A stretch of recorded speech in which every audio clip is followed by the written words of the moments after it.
সেনা জওয়ানদের শ্রদ্ধা জ্ঞাপন মিছিল। খড়গপুরের উপস্থিত বিধায়ক হিরণ চ্যাটার্জিকে বাদ দিয়েই সেনা জওয়ানদের শ্রদ্ধা জ্ঞাপন মিছিলের আয়োজন দিলীপ ঘোষের নেতৃত্বে।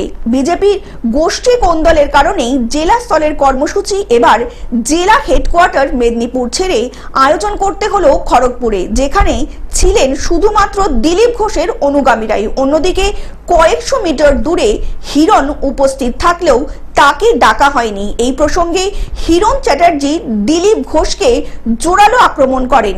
হিরণের এই আক্রমণের পাল্টা জবাব দিলেন দিলীপ ঘোষও। আরো একবার বিজেপির গোষ্ঠী কন্দল সামনে এলো মানুষের। উনি বলেছেন যে উনি তো এখানের ভোটারও না, দিলীপ দা, তিনি এখানে আপনারা জানেন কিনা আমি ভোটার কিনা। আমি এখানকার ভোটার, এখানকার প্রাইমারি মেম্বার, এখানকার অ্যাক্টিভ মেম্বার। সেই জন্য আমি বলেছিলাম এখানে আমি থাকবো। আমি এসেছি, কাকে ডাকবো ডাকলে এটা আমার দেখার কাজ বলতে পারবো। পশ্চিম মেদিনীপুর থেকে কল্যাণ মণ্ডলের রিপোর্ট, গ্লোব নিউজ।